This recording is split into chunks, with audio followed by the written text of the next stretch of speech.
जय श्री कृष्णा दोस्तों, स्वागत है आप सभी का फिर से हमारे YouTube चैनल विद्याज्ञा पर में। दोस्तों, आज की वीडियो बहुत ही ज्ञानवर्धक है, जिसमें हम जानेंगे कि इस दुनिया में कुछ लोग कम मेहनत करके भी करोड़ों कमा लेते हैं और वहीं कुछ लोग दिन रात गधे जैसा मेहनत करते रहते हैं, फिर भी सिर्फ गुजारा ही कर पाते हैं।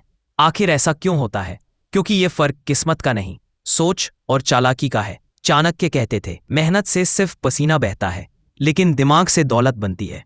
अगर आप भी दिन रात मेहनत कर रहे हो और फिर भी रिजल्ट नहीं मिल रहा, तो ये वीडियो आपकी आंखें खोल देगा।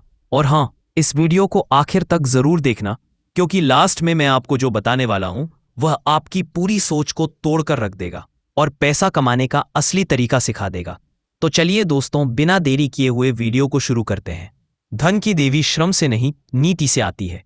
एक बार की बात है, आचार्य चाणक्य अपने शिष्यों को तक्षशिला के शांत गुरुकुल में नीति का पाठ पढ़ा रहे थे। चारों ओर सन्नाटा था, केवल गूंज रही थी उनकी धीमी पर सदी हुई आवाज। वे राज्य, सत्ता और नीति के रहस्यों को उजागर कर रहे थे कि तभी एक युवा शिष्य ने बड़ी ही उत्सुकता से पूछा, आचार्य, यदि मुझे जीवन में लक्ष्मी प्राप्त करनी हो तो क्या मुझे दिन रात कठिन परिश्रम करना पड़ेगा? सवाल सरल था, पर उसकी जड़ें गहरी थी। पूरे कक्ष में सन्नाटा छा गया। चाणक्य कुछ क्षण मौन रहे, फिर उन्होंने अपनी तेज नजरें उस शिष्य की आंखों में डाल दी और बोले, यदि लक्ष्मी केवल श्रम से मिलती तो हल चलाने वाला किसान सबसे धनी होता। यदि मेहनत ही सब कुछ होती तो हाथियों को नचाने वाला महावत सम्राट होता। शिष्य चौंक गया। पुत्र चाणक्य ने कहा, श्रम आवश्यक है, लेकिन केवल श्रम ही पर्याप्त नहीं। लक्ष्मी उसी के पास आती है जो नीति जानता है, अवसर पहचानता है और सबसे बढ़कर सोचता है। चाणक्य कुछ कदम आगे बढ़े, शांत स्वर में बोले, पुत्रों, तुम क्या सोचते हो? मैंने चंद्रगुप्त को सम्राट क्यों बनाया? क्यों किसी और शक्तिशाली योद्धा को नहीं चुना? क्योंकि वह सिर्फ परिश्रमी नहीं था, वह सोच सकता था, समझ सकता था और सबसे जरूरी वह जानता था कब क्या करना है। शिष्य की जिज्ञासा और बढ़ गई, पर आचार्य, उसने कहा, तो क्या श्रम व्यर्थ है? चाणक्य मुस्कुराए, श्रम बिना नीति के वैसा ही है जैसे कोई बिना नक्शे के यात्रा पर निकले। वह चलेगा बहुत, पर पहुंचेगा कहीं नहीं, और यदि पहुंचेगा भी तो जहां जाने की आवश्यकता नहीं थी। उन्होंने पास रखे एक दीपक की ओर इशारा किया। देख इस दीपक को, इसमें घी है, बाती है और अग्नि भी। फिर भी अगर तू उसे हवा के विपरीत रखेगा तो वह बुझ जाएगा, क्योंकि केवल सामग्री नहीं, दिशा भी मायने रखती है। फिर उन्होंने सामने बैठे सभी शिष्यों की ओर देखा। यदि तुम सब केवल श्रम में लगे रहोगे तो तुम अच्छे सेवक तो बन जाओगे, पर तुम कभी नीति निर्माता नहीं बन पाओगे। लक्ष्मी सेवा के पीछे नहीं चलती, वह उस बुद्धि के पीछे चलती है जो सेवाओं का संचालन करती है। राज्य वही चलाता है जो सोचता है, जो निर्णय लेता है, योजनाएं बनाता है, अवसर पहचानता है, और जो केवल दूसरों के कहने पर काम करता है, वह पूरी जिंदगी केवल दूसरों की योजनाओं को पूरा करने वाला एक साधारण कार्यकर्ता बनकर रह जाता है। शिष्य की आंखों में चमक आ गई थी। चाणक्य अब गंभीर हो चुके थे। ध्यान से सुन पुत्र, लक्ष्मी एक देवी है और देवी को बुलाने के लिए मंदिर जितना सुंदर होना चाहिए, उतना ही मंत्र भी शुद्ध होना चाहिए। तेरा शरीर श्रम का मंदिर है, पर नीति ही वह मंत्र है जिससे लक्ष्मी आकर्षित होती है। कुछ पल के लिए मौन छा गया। चाणक्य अंतिम पंक्ति बोले, धन उसे नहीं मिलता जो पसीना बहाता है, बल्कि उसे मिलता है जो जानता है कि पसीना कहाँ, कब और किसके लिए बहाना है। चाणक्य की वह अंतिम पंक्ति जैसे शिष्यों के हृदय में उतर गई और वहां देर तक गूंजती रही। उस दिन आचार्य चाणक्य की बातें शिष्यों के मन में गहराई से उतर चुकी थी। बातें समाप्त हो गई थी, पर उनके प्रभाव का अंत नहीं हुआ था। नीति का वह पाठ केवल एक संवाद नहीं, एक दृष्टिकोण था जो जीवन बदलने की दिशा दिखा चुका था। यही था उस दिन का अंत, और चुपचाप सब अपने अपने ध्यान में लौट गए। कुछ दिन बाद की बात है, मगध की राजधानी में एक विशेष सभा बुलाई गई थी। सभा में व्यापारी, सैनिक, किसान, विद्वान, सभी वर्गों के लोग मौजूद थे। आचार्य चाणक्य स्वयं वहां नीति का उपदेश देने वाले थे। उनके साथ था सम्राट चंद्रगुप्त, अब एक राजा, परंतु आचार्य के लिए आज भी वही जिज्ञासु छात्र। सभा का वातावरण गंभीर था। चंद्रगुप्त ने सभा को संबोधित करते हुए कहा, आचार्य, जब आपने मुझे नीति का पहला पाठ सिखाया था तब आपने कहा था धन उसकी ओर नहीं जाता जो उसे चाहता है, बल्कि उसकी ओर जाता है जो उसे समझता है। आज इस सभा में हर व्यक्ति यही समझना चाहता है कि लक्ष्मी की चाल को कैसे पहचाना जाए। अब मंच पर आचार्य चाणक्य खड़े हुए और वहां एक ऐसी शांति छा गई जिसमें केवल विचार गूंज सकते थे। चाणक्य ने सभा की ओर देखा और बोले, धन को केवल कमाना पर्याप्त नहीं है, उसका चरित्र समझो। लक्ष्मी स्थिर नहीं है, वह पानी की तरह है, जहां उसे गहराई और शुद्धता मिले वहां रुक जाती है, जहां लालच और भ्रम हो वहां वह ठहरती नहीं। उन्होंने सभा में बैठे किसानों की ओर इशारा किया। एक किसान दिन भर खेत में काम करता है, पर अगर वह यह ना जान पाए कि कौन सी फसल कब बोनी है तो उसकी मेहनत व्यर्थ जाती है। मेहनत से अनाज नहीं उगता, समय की समझ और नीति से फसलें आती है। फिर उन्होंने व्यापारियों की ओर देखा। एक व्यापारी बाजार में हर दिन बैठता है, पर यदि वह यह ना जाने कि कब किस वस्तु की मांग बढ़ेगी तो वह घाटे में रहेगा। व्यापार में लाभ केवल मेहनत से नहीं, बुद्धि से आता है। सभा अब ध्यानपूर्वक सुन रही थी। चाणक्य ने आगे कहा, धन उसी का मित्र बनता है जो इसे सम्मान देता है। धन का सम्मान मतलब उसे सिर्फ खर्च करने की वस्तु ना समझो, उसे अवसर बनाओ, दूसरों के लिए काम पैदा करो, तब लक्ष्मी प्रसन्न होती है। फिर उन्होंने अपनी बात को और गहरा करते हुए कहा, धन की चाल यह है, वह तेज भागती नहीं है, पर जो उसके पीछे भागता है वह जरूर थक जाता है। विवेकी व्यक्ति वही है जो खुद को ऐसा बनाता है कि धन खुद उसके पास खींच कर आए। सभा में कई लोग अब धीरे धीरे अपनी गर्दन हिला रहे थे, जैसे वे अपने जीवन की गलतियों को पहली बार समझ रहे हों। चंद्रगुप्त ने पूछा, आचार्य, अगर कोई निर्धन व्यक्ति आपके बताए नियम अपनाए तो क्या वह सच में धनवान बन सकता है? चाणक्य मुस्कुराए, पुत्र, जब मैंने तुझे पहली बार देखा था तू निर्धन था, लेकिन विचारों से समृद्ध था। तेरे पास धन नहीं पर नीति थी। लक्ष्मी वहां नहीं जाती जहां दिखावा है, वह वहां जाती है जहां संयम, धैर्य और समझ है। फिर उन्होंने सभा की ओर देखा और बोले, यदि धन को सिर्फ संग्रह किया जाए तो वह रुकता नहीं, पर यदि धन को विचार से चलाया जाए वह औरों को भी समृद्ध करता है, और तुम्हें भी।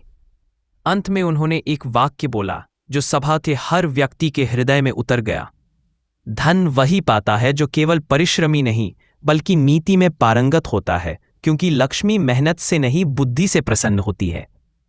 चाणक्य की ये अंतिम पंक्तियां सभा में जैसे मंत्र बनकर गूंजने लगीं।